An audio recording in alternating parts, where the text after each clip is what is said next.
pedindo ao Pai que Ele venha falar conosco em nome de Jesus nessa tarde de hoje, tá? Apenas alguns minutos, em nome de Jesus, pedindo ao Senhor que Ele venha ao nosso encontro nessa tarde, amém? Nessa tarde desta terça-feira.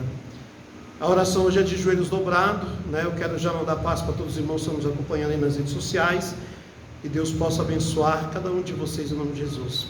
Soberano e eterno Deus, Pai de nosso Senhor e Salvador Jesus Cristo, meu Deus Jeová, Pai, neste momento, meu Deus, eu elevo a Ti esta minha oração para Te agradecer, meu Pai amado, por mais esta rica oportunidade que temos, meu Pai, nessa tarde de hoje, de se reunirmos, ó Deus, na Tua presença.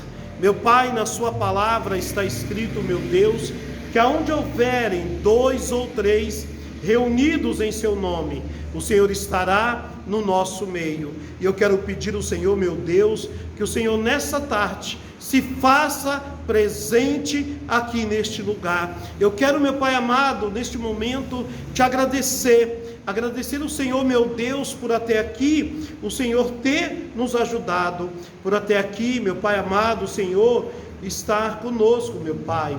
Jesus, eu quero Te pedir neste momento que o Senhor nos perdoe. Eu quero pedir perdão pelos meus pecados, pelas minhas iniquidades, pelas minhas faltas e falhas diante de Ti. Pai, perdoa-nos, ó Deus, se nós temos pecado diante do Senhor, se temos entristecido o Teu Espírito Santo, de alguma maneira, nós Te pedimos, ó Deus, tenha misericórdia de nós. Não atentes, ó Pai, para as nossas falhas, nem para os nossos erros, mas nós queremos, ó meu Pai, nessa tarde de hoje, entregar nas Tuas mãos, ó meu Deus, a nossa vida, as nossas causas.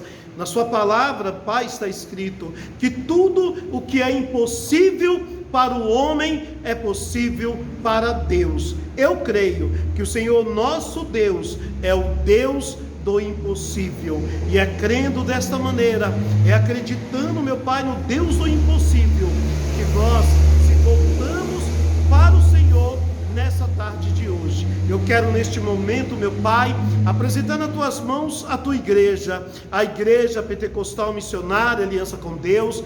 Quero apresentar nas Tuas mãos os Teus servos, as Tuas servas, ó Pai, que pela fé saíram do seu lar nessa tarde de hoje e vieram buscar a Sua presença, vieram buscar, meu Deus, a Sua palavra.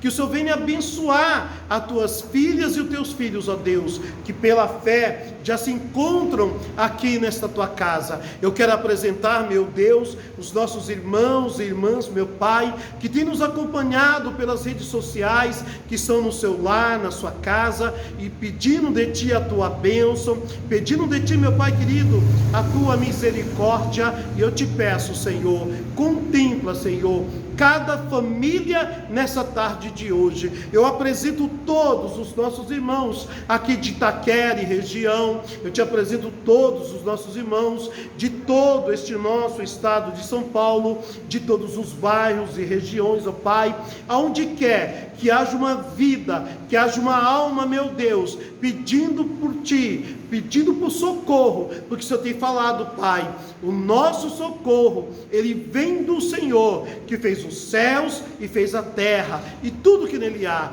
O Senhor nos deixou escrito na Sua palavra: clama a mim, que eu te responder-te-ei, eu anunciar-te-ei coisas grandes e firmes que tu não sabes. Pai, que o Senhor abra as portas dos céus, as janelas dos céus, meu Pai. Eu apresento todas as causas nas Tuas mãos, a causa daquele que está hoje desempregado, aqueles que têm uma causa nas mãos da justiça, aqueles que hoje Te pedem, meu Pai, em favor da sua família, que Te pede, meu Deus, pelos seus pais, pelos seus irmãos e irmãs, que Te pedem, meu Deus, pelo filho, uma filha. Jesus, contempla o coração desta mãe que tem orado pela filha dela, que tem orado pelo seu filho, Senhor. Contempla o coração, meu Pai querido, desta mulher que tem orado e pedido pela vida do seu esposo e vice-versa. Jesus, entra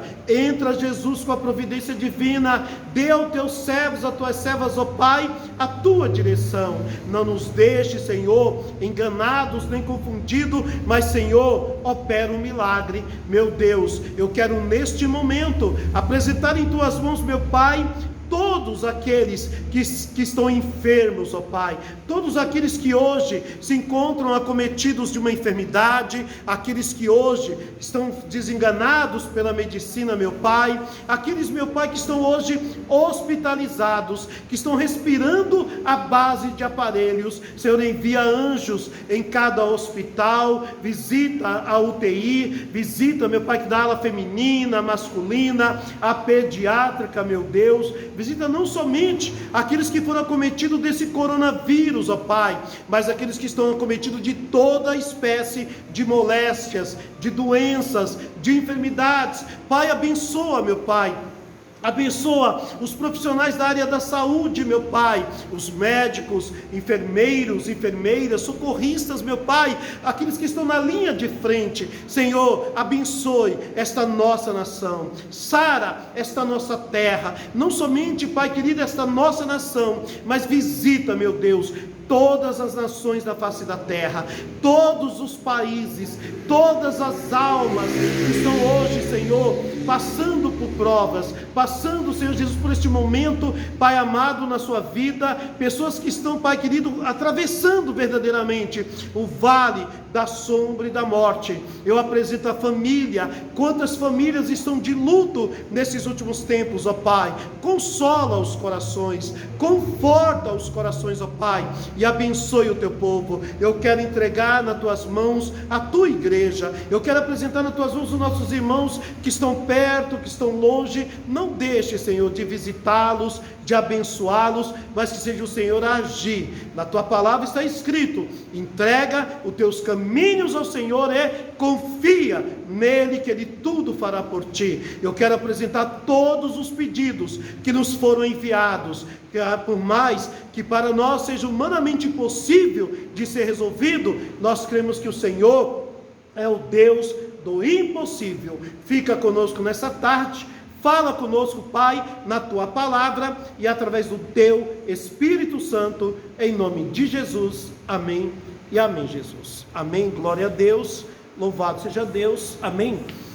Irmão André, fecha a porta para nós, mas na hora que terminar você não esquece de abrir ela toda, tá? Por favor.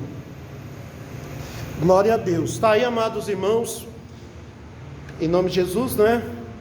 Uma breve oração. Eu quero cumprimentar a todos, né? Com a paz do Senhor Jesus, viu, minha irmã? Seja bem-vinda, tá? Graças a Deus. Tá faltando bastante gente. Nós sabemos que com essa pandemia, esse período que a igreja, né, ficou fechada até mesmo, algumas pessoas já estão retornando, outras não. Muitas pessoas ainda não retornaram, estão achando melhor aguardar mais um pouco. E nós vamos respeitar, né, irmãos? Quando nós pudermos estar transmitindo, nós vamos estar transmitindo, vamos estar anunciando o Evangelho, porque eu creio que Deus é aquele que Ele fala, né? Que não é por muito falar que seremos ouvidos, né? Mas hoje nós temos vários meios e ferramentas de podermos anunciar, né, o Evangelho do Senhor, amém? Vamos só ficar de pé, e eu quero pedir aos irmãos, às irmãs, que abram as suas Bíblias. Vamos pedir que o Pai Ele venha falar conosco nessa tarde de hoje. Evangelho de João, capítulo 7, amém? Se você quiser colocar aí também, tá? No Data Show, pode colocar. Evangelho de João, capítulo 7, para a nossa meditação nessa tarde de hoje. A palavra que tem como João 7, capítulo 7, a partir do versículo 1, que tem como título a incredulidade dos irmãos de Jesus, amém? João 7, versículo 1, amém? Está aí também, os irmãos, se quiserem acompanhar no telão, né? Eu vou ler, os irmãos só acompanhem, tá? Está escrito assim a palavra de Deus: E depois disto, Jesus andava pela Galiléia, e já não queria andar pela Judéia, pois os judeus procuravam matá-lo. E estava próxima a festa dos judeus, a dos tabernáculos. Versículo 2, agora o 3. Disseram-lhe, pois, seus irmãos: sai daqui e vai para a Judéia, para que também os teus discípulos vejam as obras que fazes. Versículo 4. Porque não há ninguém que procure ser conhecido, que faça coisa alguma em oculto. Se faz essas coisas, manifesta-te ao mundo. Versículo 5. Porque nem mesmo seus irmãos criam nele. Disse-lhe, pois, Jesus: ainda não é chegado o meu tempo, mas o vosso tempo sempre está pronto. O mundo não vos pode odiar, mas ele me odeia a mim. Portanto, dele testifico que as suas obras são más. Subi vós a esta festa. Eu não subo ainda esta festa, porque ainda o meu tempo não está cumprido. Versículo 9. E havendo-lhe dito isto, ficou na Galiléia. Glória a Deus. Amém? Feche seus olhos. Vamos fazer uma breve oração. Pai, mais uma vez, meu Deus, eu elevo a Ti esta minha oração, juntamente com a Tua igreja, para Te pedir, meu Pai amado, que o Senhor nesta tarde fale conosco, Senhor, através da Sua palavra, que não venha ser o homem, que não venha ser a carne, mas que seja o Senhor falando, por intermédio do Teu Espírito Santo. Eu não sei o que o Senhor tem hoje a falar com cada um de nós, mas que a Tua palavra, Pai, venha ao nosso encontro, em nome de Jesus. Amém? Podem sentar, em nome de Jesus. Glória a Deus. Amém? Está aí, amada igreja do Senhor, um assunto bastante importante, um tema muito gostoso, que vem falar sobre a família. Amém? Quando a Bíblia fala, irmãos, sobre a família, a palavra de Deus é bem clara quando diz assim que o profeta, ele não tem honra na sua pátria, ou seja, ele não tem honra no meio dos seus. Quando Deus fala ainda sobre o homem, né, a família, a Bíblia fala que o maior inimigo do homem é o próprio homem. E infelizmente, sabe o que a Bíblia diz? São os da sua própria casa. Não que os nossos familiares são os nossos inimigos, não que eles querem ver o nosso mal, mas o inimigo de nossas almas, gente, ele é tão astuto, ele é tão sujo, que ele procura fazer o quê? Ele procura usar exatamente as pessoas que nós mais amamos para nos entristecer.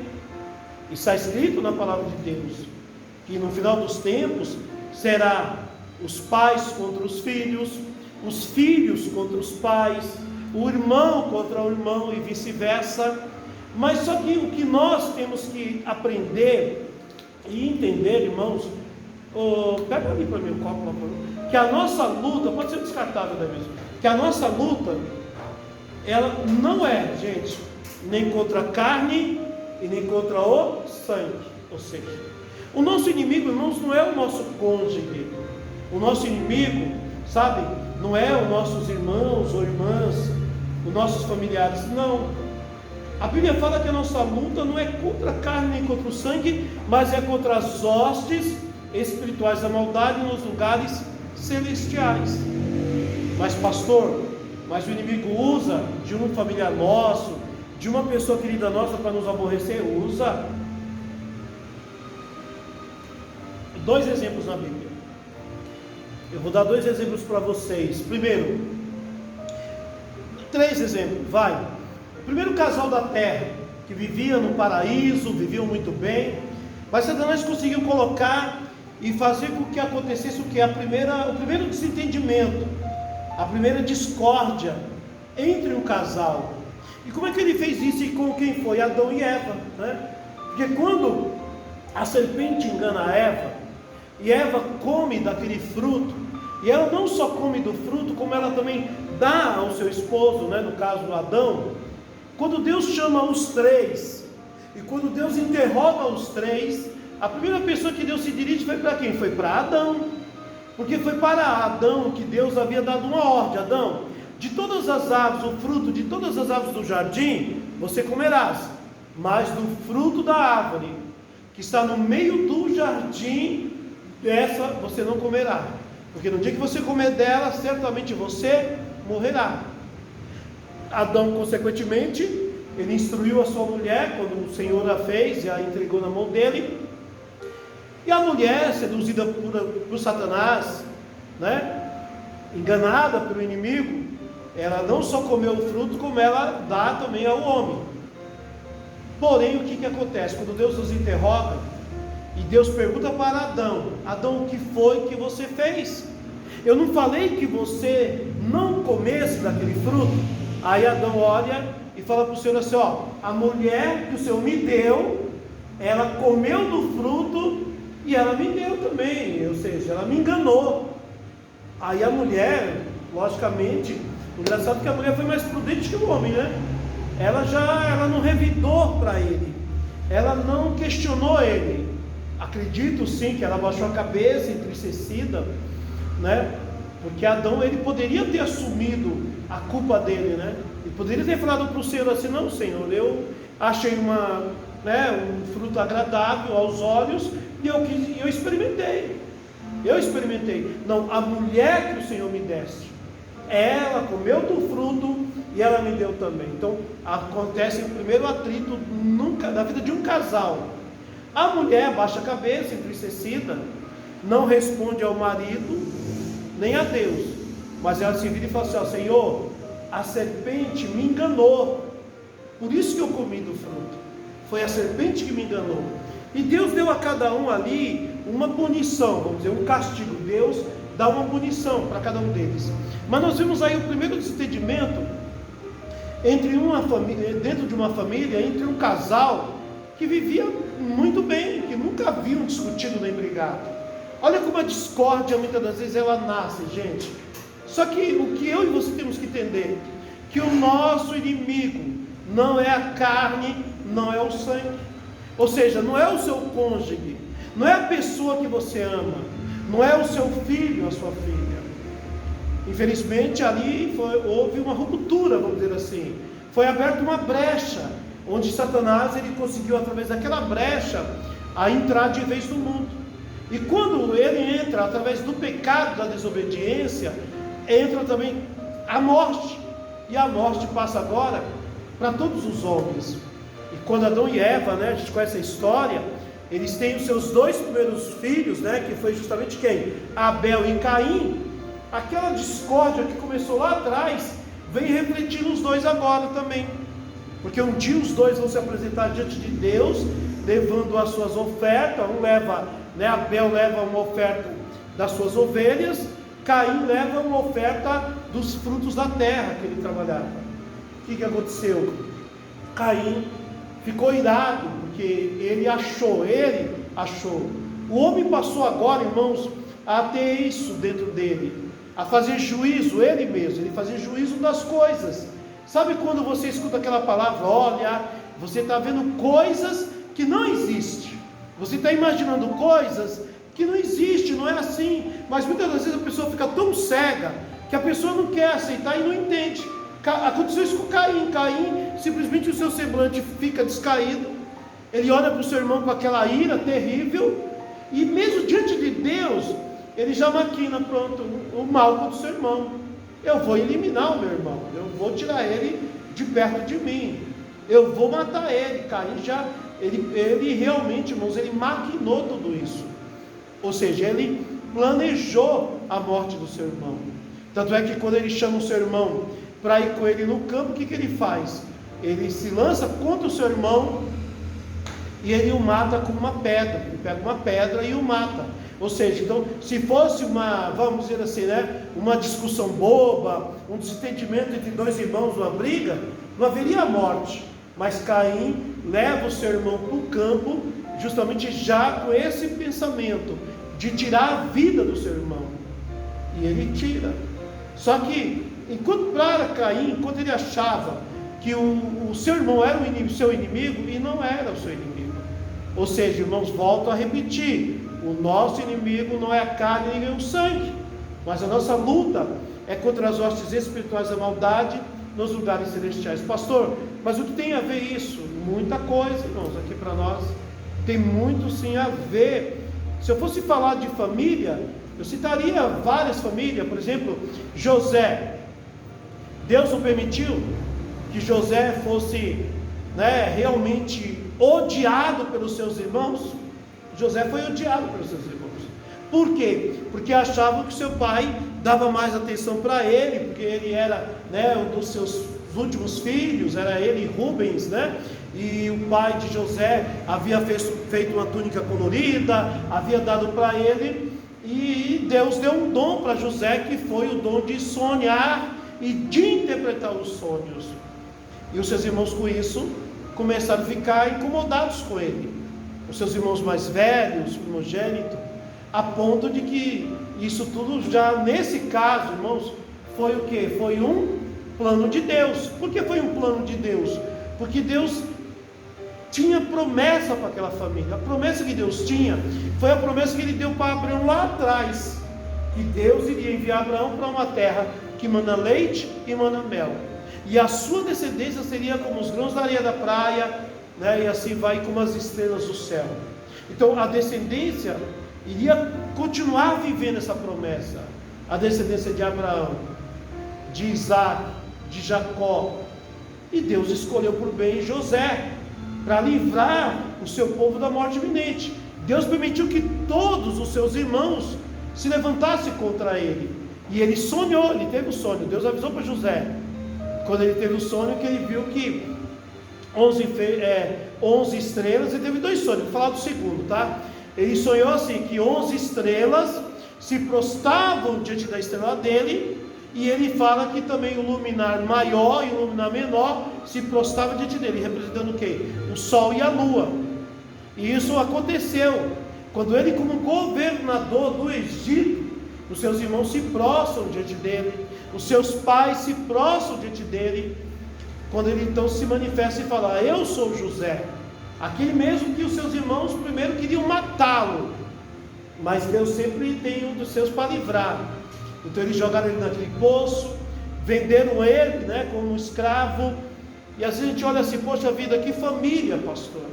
Então José jamais deveria ter ajudado, não, mas quando Deus tem um plano no coração, Deus trata também da ferida, da dor do nosso coração, a dor da nossa alma, de liberarmos o perdão, onde Deus ele usa o menor para confundir o maior, e nesse caso foi isso que Deus fez. Voltando para Jesus aqui, a incredulidade dos irmãos de Jesus. Estava havendo uma festa, a festa dos judeus, a festa dos tabernáculos, e por esse motivo Jesus, ele até que gostaria de ter ido naquela festa. Jesus participava, pastor? Claro, ele participou da Páscoa, festa das primícias, teve festa do Pentecoste, e essa festa dos tabernáculos estava sendo realizada onde? Na Judéia. Porém, na Judéia, Jesus estava sendo o quê? Ameaçado ali de morte. Já estavam procurando ele, querendo matá-lo. Então Jesus, ele achou por bem o quê? Não ir para a Judéia.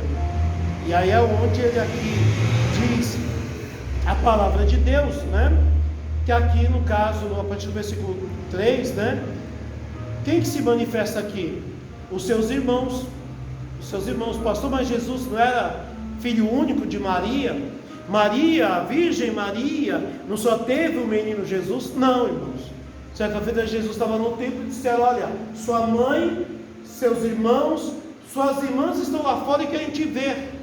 E Jesus olha para aquele povo e fala assim, pergunta: quem é minha mãe? Quem são meus irmãos? Quem são minhas irmãs? Aí ninguém responde. Aí ele fala: são todos esses que ouvem a minha palavra, que escutam a minha palavra e as executam, as praticam. E no caso dos irmãos de Jesus aqui, eles já nutriam no coração deles o quê? A inveja. Já nutriam a inveja, porque viram que Jesus, ele, o Senhor nosso Deus começou a usá-lo de uma maneira sobrenatural. Os irmãos têm uma ideia, Deus já começou a usar Jesus ainda quando era criança, um menino, Ele com quase 10 anos, ele entrou no templo e ele foi ensinar para os doutores as leis.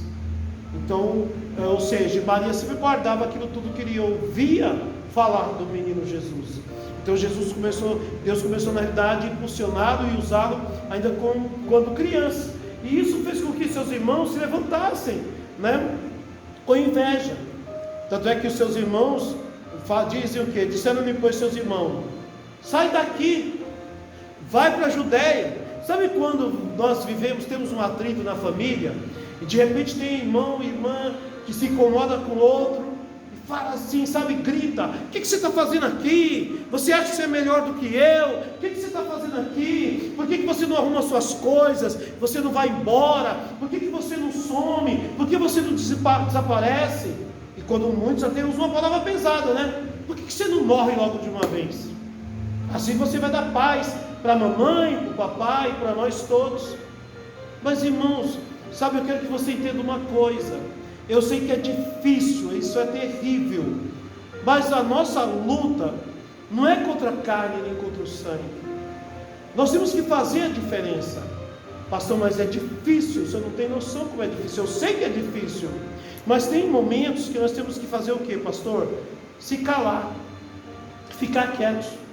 Não adianta você ir discutir, você bater boca, você agredir, não. Nós temos que ficar quietos, calados. O que Jesus faz aqui? Os seus irmãos viram para ele, olha, os irmãos de Jesus viram para ele e falaram assim: ó, Jesus, sai daqui. Por que você não vai para a Judéia? O que você está fazendo aqui, rapaz? Vai para a Judéia. Aí ele fala assim: para que também os teus discípulos vejam as obras que fazes. Aqui eles não estavam elogiando Jesus, era uma crítica destrutiva, porque eles falam assim, ó: porque não há ninguém que procure ser conhecido, que faça coisa alguma em oculto. Se faz essas coisas, manifesta-te ao mundo, porque nem, irmãos, olha só no versículo 5, porque nem mesmo os seus irmãos criam nele. Ou seja, os irmãos de Jesus, eles não criam que ele era verdadeiramente o Cristo, né, que haveria de vir. Eles não acreditavam que ele era o Messias que havia sido prometido por Deus, que viria o quê? Resgatar Israel, que viria buscar as ovelhas perdidas de Israel. Então seus irmãos, aqui dando uma ocasião, né, porque no caso aí o inimigo acha brecha, e o inimigo então incitava, porque o inimigo queria o quê? Prender Jesus e matar Jesus, mas não era o tempo. Tanto é que Jesus ainda fala, ó, disse-lhe pois Jesus: ainda não é chegado o meu tempo, mas o vosso tempo sempre está pronto. Então não era chegado o tempo ainda de Jesus ser preso, de Jesus ser crucificado, ser morto. Não era chegado o tempo. Aí ele fala: olha, o mundo não vos pode odiar, mas ele me odeia a mim, porquanto dele testifico que suas obras são mal. Aí ele fala, Jesus fala para eles assim, ó: subi vós a esta festa, eu não subo ainda a esta festa, porque o meu tempo não está cumprido. Então, irmãos, ou seja, o que Deus hoje está falando comigo e com você, olha os irmãos de Jesus aqui, sabiam que ele estava até mesmo ameaçado de morte na Judéia, mas o que eles falam para ele? O que você está fazendo aqui? Por que você não vai para a Judéia? Por que você não volta para lá? Por que você não se mostra? Jesus não queria ficar aparecendo, não era essa a intenção dele, de se aparecer para os outros. Mas sabe quando a gente escuta, a gente fica triste, né? Nossa, parece que você quer se aparecer para todo mundo. Se você não chamar a atenção dos outros de alguma maneira, não está bom para você. E muitas das vezes não é, né, gente? As pessoas não compreendem. A Bíblia diz que primeiro que nada acontece se não for dar permissão de Deus. Eu só vou dar mais um exemplo, como o inimigo entra, às vezes querendo colocar o esposo contra a esposa e vice-versa, os pais contra os filhos contra os pais. Uma história bastante conhecida que é Jó, né? A última tentação de Jó, a última prova de Jó, que foi quando Satanás coloca nele aquela enfermidade, que ele se raspa com o caco de telha, e quando ele está ali prostrado, sofrendo com aquela doença, o que Satanás faz? Satanás, a única pessoa que ele poupou, viu, irmãos? Poupou, além de Jó, porque Deus não permitiu que ele tocasse Jó, mas ele poupou uma pessoa da casa de Jó. Se nós observarmos tudo que Satanás fez, ele sempre deixava um para que fosse dar a mal notícia para Jó. Ó, todo mundo morreu, só sobrou eu para te trazer a notícia. Na casa de Jó, todos os filhos pereceram, mas quem não morreu? A mulher de Jó. Satanás não poderia ter matado aquela mulher também? Poderia. Mas por que ele não fez isso? Porque ele precisava dela também, para usar dela para afrontar ainda mais esse homem. E quando ele faz isso, quando ele está lá se raspando de cabo de telha, aí aquela mulher chega até Jó e fala assim para Jó assim: homem, olha o teu estado, mesmo nesse estado que você está, você continua retendo a tua sinceridade a este teu Deus. Nega, e aí ela declara, ó, nega este teu Deus e morre. Ou seja, então não era o Deus dela também? Então o Deus que Jó servia, que Jó adorava, não era o mesmo Deus? Aí Jó se vira para aquela mulher e fala assim: mulher, você fala como uma louca, porque eu receberia o bem de Deus, eu não receberia o mal. Deus me deu e Deus tomou, bendito seja o nome do Senhor. Porque Jó sabia, irmãos, que a sua mulher não era a sua inimiga.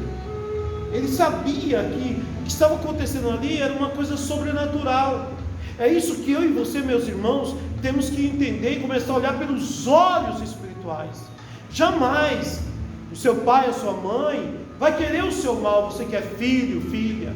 Jamais você que é pai e mãe, os seus filhos vão querer o seu mal. Ao contrário, ou o irmão e a irmã, não. Mas nós temos que aprender uma coisa, irmãos, que Deus tem um plano, uma promessa para cada um de nós nessa terra. E o que nós temos que fazer é como Jeremias fez, quando ele declarou: eis-me aqui, Senhor, envia-me a mim. Vamos ficar de pé, em nome de Jesus? Que o Espírito Santo de Deus fale melhor em cada coração. Amém? Coloque de novo a mão no seu coração. Vamos orar. Pai, mais uma vez eu elevo a Ti, meu Deus, essa minha oração, para Te agradecermos agora, meu Deus, por essa tarde de hoje. Muito obrigado, meu Deus, pela Tua palavra. Muito obrigado, Senhor, por tudo que o Senhor realizou no nosso meio, por esses minutos pelo qual estivemos reunidos na Tua presença aqui na Sua casa. Meu Deus, abençoa a Tua serva, o Teu servo, abençoa todos que estiveram aqui hoje presentes. Abençoe os nossos irmãos que estão no seu lar, na sua casa, que estão nos acompanhando pelas redes sociais. Abençoa, meu Pai. Abençoe os Teus filhos e Tuas filhas. Que o Senhor venha nos dar a sua direção, que o Senhor venha nos direcionar, venha nos abençoar, e que o Senhor venha nos dar, meu Pai, a sua paz. A paz, meu Deus, que eu sei que o mundo não pode nos dar, mas o Senhor pode. E o que nós temos que pedir é isso: é paz dentro do nosso lar, na nossa casa, paz em nós mesmos, ó Deus, um com os outros, e que o Senhor venha, meu Pai querido, nos transformar, nos mudar, fazer de cada um de nós um vaso novo.